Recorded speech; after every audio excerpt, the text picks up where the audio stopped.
Hello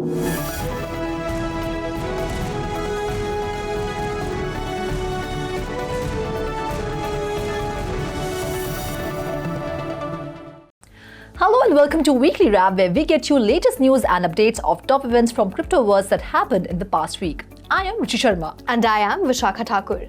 Bitcoin struggles near $41,000 whale activity source. तो विशाखा, हमने देखा है कि पिछले कुछ दिनों में वेल एक्टिविटीज थोड़ी ज़्यादा बढ़ गई हैं, जिसकी वजह से मार्केट में उथल पुथल भी बहुत बढ़ गई है। तो अभी हाल ही में एक वेल ने कुछ $665 मिलियन की जो बिटकॉइन है वो डंप कर दी। उसकी वजह से बिटकॉइन के प्राइस पर तो इफेक्ट पड़ा ही, उसके साथ साथ ओवरऑल मार्केट पर भी बहुत ज़्यादा इफेक्ट पड़ा और उसकी वजह से पिछले 24 घंटों में 3.3% जो है हमने एक ड्रॉप देखा है बिटकॉइन प्राइस। और बिटकॉइन फिलहाल $41,266 पर है, जबकि पिछले ये एक्टिविटी होने से पहले बिटकॉइन कुछ टाइम से $43,000 के आसपास स्टैग्नेंट था जी। उसी के साथ साथ यहाँ पे ये भी देखा गया है कि इथीरियम के प्राइस में भी हमने गिरावट देखी है और इथीरियम का प्राइस भी जो है वो 2.3% नीचे है। It is at $2,466 right now. और जब बिटकॉइन स्पॉट बिटकॉइन ETF का इंतजार हर कोई कर रहा था, तो हमें ये लग रहा था कि जैसे स्पॉट बिटकॉइन ETF आएगा तो प्राइसेस बहुत बढ़ जाएंगे और बहुत से लोगों ने बहुत ज़्यादा प्राइस प्रेडिक्शंस भी की थी, जो कि एक्चुअली बहुत ज़्यादा खुश कर देने वाली थी। लेकिन उससे बिल्कुल उलट, शुरू में हल्का सा प्राइस हमने ऊपर देखा, लेकिन अब देखा जाए तो 11 जनवरी जब स्पॉट बिटकॉइन ETF लॉन्च हुआ था, तब से लेकर अब तक ऑलमोस्ट बिटकॉइन के प्राइसेस में 13% का डिक्लाइन हमने देखा है जी। उसी के साथ साथ मार्केट ऑब्जर्वर्स ने ये भी देखा है कि जो स्पॉट बिटकॉइन प्रोडक्ट्स हैं वो तकरीबन ग्लोबली 864,000 बिटकॉइंस होल्ड करते हैं। और साथ ही साथ ये भी प्रेडिक्शन की जा रही है कि अभी कुछ टाइम तक जो है प्राइसेस पर प्रेशर बना रहेगा और ओवरऑल मार्केट सिचुएशन पर प्रेशर थोड़ा अभी बना रहेगा कुछ टाइम तक। I think the entire crypto community is now waiting for bitcoin halving event, right. है ना, जैसे हम देख रहे थे कि स्पॉट बिटकॉइन ETF का एक बहुत ऑप्टिमिज्म बना हुआ था पूरी मार्केट में। अभी बिटकॉइन हार्विंग बहुत नजदीक है, तो लेट्स सी कि उसके बाद क्या सिचुएशन बदलती है जी। बिल्कुल। Moving on, spot Bitcoin ETF trading volumes hit $1.8 billion on trading day 3. तो हमने देखा कि स्पॉट बिटकॉइन ETF अप्रूव होने के बाद सबको इंतजार था ट्रेडिंग शुरू होने का। डे 1 की जो ट्रेडिंग थी, उसका जो स्पॉट बिटकॉइन ETFs की जो ट्रेडिंग वॉल्यूम थी फर्स्ट डे की, वो अराउंड $4.5 बिलियन रही। फिर थर्ड डे की बात करें ट्रेडिंग की, तो वो अराउंड $1.8 बिलियन रही।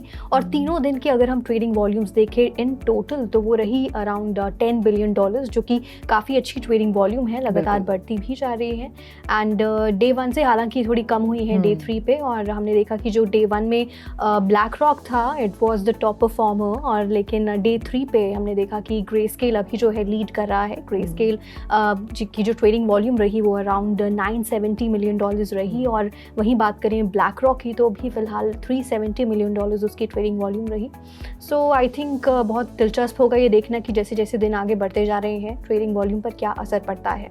Moving on, Google Play Store in India blocks Binance OKX in response to FIU notice. तो जो Google Play Store है उसने Binance और साथ साथ OKX exchanges को दोनों को ब्लॉक कर दिया। This happened after Indian government ने एक नॉन कंप्लायंस नोटिस इन दोनों जो exchanges है इनके खिलाफ जारी किया।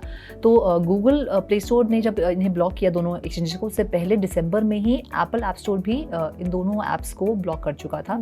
तो यहाँ पर दिसंबर 28, 2023 को FIU ने ये नोटिस जारी किया था, जिसमें कहा गया था कि जो सारी ये तमाम ऐप्स हैं जैसे कि बाइनेंस, हॉबी, MEXC ग्लोबल है, बिटस्टैम्प है, बिट्रेक्स है, बिटफिनिक्स, इस तरह की जो ऐप्स है ये इलीगली इंडिया में परफॉर्म कर रही हैं या वर्क कर रही है। इसीलिए इन सब के खिलाफ नोटिस जारी किया गया था। और उस नोटिस में ये लिखा गया था कि कोई भी एक्सचेंज जो कि इंडियन यूजर्स को सर्विस प्रोवाइड कर रही है, उन्हें फर्स्ट ऑफ ऑल तो एक रिपोर्टिंग एंटिटी के अंडर रजिस्टर करना होगा, साथ ही उन्हें इनकम टैक्स डिपार्टमेंट में अपनी स्टेटमेंट सबमिट करनी होगी। तो ये सब चीज़ें जो है फॉलो करनी है। और इसके साथ साथ FIU ने प्रपोज किया है ministry of electronics and information technology को कि वो इन जो तमाम एक्सचेंजेस हैं इनकी वेबसाइट्स भी ब्लॉक कर दे बिकॉज ऑफ नॉन कंप्लायंस।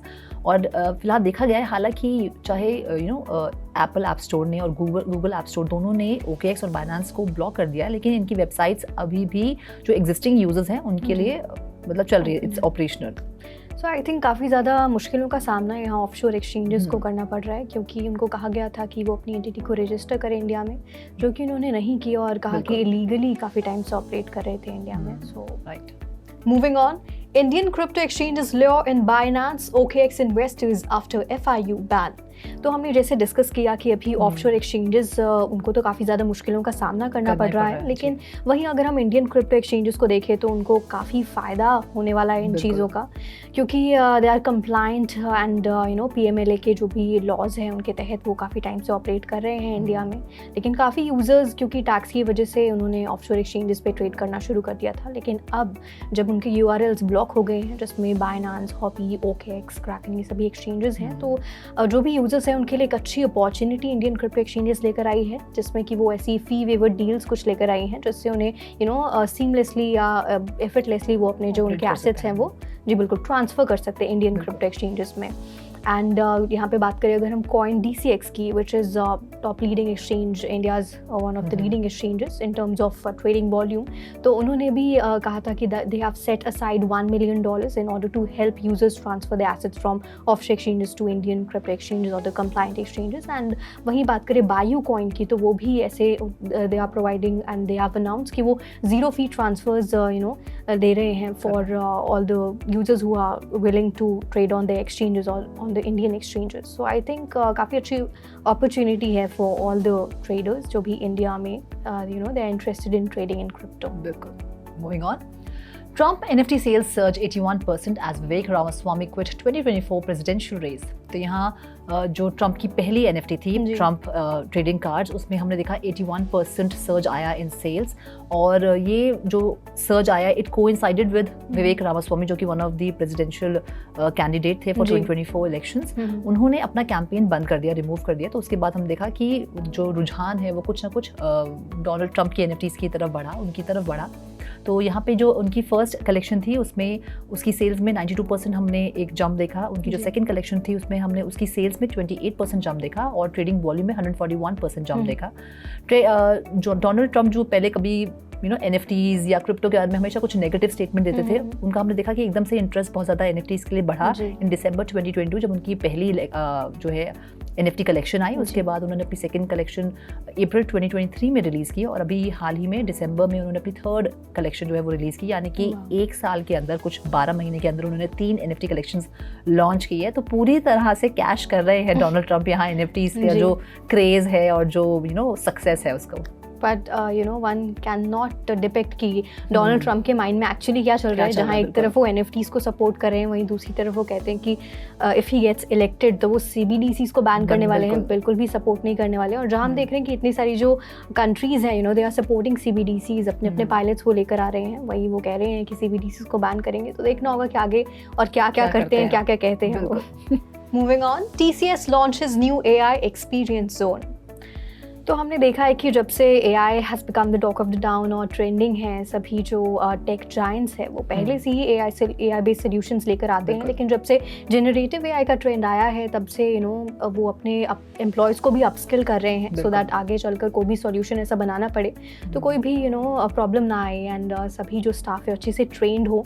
और इसके तहत अब TCS ने अराउंड 150,000 एम्प्लॉयज़ को ट्रेन तो कर दिया है AI में, एंड अभी उन्होंने रिसेंटली अपना एक AI एक्सपीरियंस जोन लॉन्च किया है, जिसके चलते वो एक सबसे बड़ी वर्कफोर्स बनाने वाले हैं जो कि AI रेडी होने वाली है। एंड इसी के लिए वो कोलैबोरेट भी करेंगे, और जो भी टेक जायंट्स है जैसे कि गूगल है, माइक्रोसॉफ्ट है या Amazon वेब सर्विसेज है, इन सब के साथ में जो भी इनके जो ओपन सोर्स टेक्नोलॉजीज़ हैं इनकी या लार्ज लैंग्वेज मॉडल्स है, इन सब के साथ में मिलकर वो एक्सपेरिमेंट करने वाले हैं जनरेटिव AI टेक्नोलॉजीज़ को लेकर। एंड जो भी एम्प्लॉयज़ हैं वो कंटेंट क्रिएशन ज़्यादा से ज़्यादा सीख सकते हैं, टास्क ऑटोमेशन या जो भी AI रिलेटेड या जनरेटिव AI रिलेटेड टेक्नोलॉजीज़ है उसके साथ में एक्सपेरिमेंट कर सकते हैं। सो आई थिंक बहुत ही अच्छा इनिशिएटिव है by TCS for all their employees, and इससे इंडस्ट्रीज़ को भी काफ़ी अच्छे सोल्यूशन मिलने वाले हैं आगे चलकर। So no doubt AI is the future, और बहुत सी इंडस्ट्रीज़ इसको अपना भी रही है। हमारी अगली खबर भी इसी से जुड़ी है, तो बढ़ते आगे।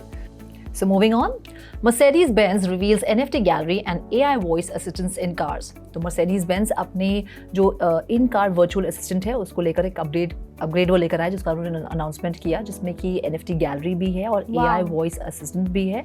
और ये जो AI वॉइस असिस्टेंट है, it is powered by generative AI and it runs on next generation Mercedes-Benz operating system. और जो AI असिस्टेंट है इसके 4 इमोशनल प्रोफाइल्स भी हैं, जैसे कि natural, predictive, personal and empathetic. और तो ये AI असिस्टेंट क्या करेगा कि जो ड्राइवर है उसकी प्रेफरेंसेस को समझेगा और उसकी प्रेफरेंस के हिसाब से ऑटोमेटिकली चेंजेस भी करेगा कार में, जैसे कि छोटे छोटे changes, but they are very emotional and very sweet, like जैसे कि अगर उसे पता है कि क्या प्रेफरेंस है ड्राइवर की इन रेडियो स्टेशन, तो वो सबसे वो रेडियो स्टेशन को चेंज कर देगा। या फिर अब बहुत ही लॉन्ग ड्राइव हो चुके तो मसाजेस जो है वो सीट के वो ऑन हो जाएंगे, रात हो गई है तो थोड़ी लाइट्स डिम हो जाएंगी, नाइट लाइटिंग हो जाएगी। तो इस तरह का एक फीचर जो कि बहुत ही इंटरेस्टिंग है मर्सिडीज बेंज अपना लेकर आए अपनी कार में। आई थिंक ये काफ़ी इंटरेस्टिंग होने वाला है, क्योंकि हमने रिसेंटली देखा है कि फोक्सवैगन जो है उसने भी ChatGPT इंटीग्रेट किया है कार्स में, जो कि इंटरैक्टिव चैटबॉट होने वाला है एक। और जो ड्राइवर्स हैं, अगर फॉर एग्जांपल वो कहते हैं कि मुझे ठंड लग रही है तो अपने आप कार का जो टेम्परेचर है उसे बढ़ा देगा। It is very interesting and काफ़ी एक्साइटिंग होने वाला है फॉर ऑल द ड्राइवर्स, है ना। So that's all in this episode of the weekly wrap. This is me Vishakha Thakur signing off. And this is me, Ruchi Sharma, signing off. Do like, share and subscribe to 3.2TV, and for more information and stories log on to our website www.3versetv.io or scan the QR code. Have a great weekend.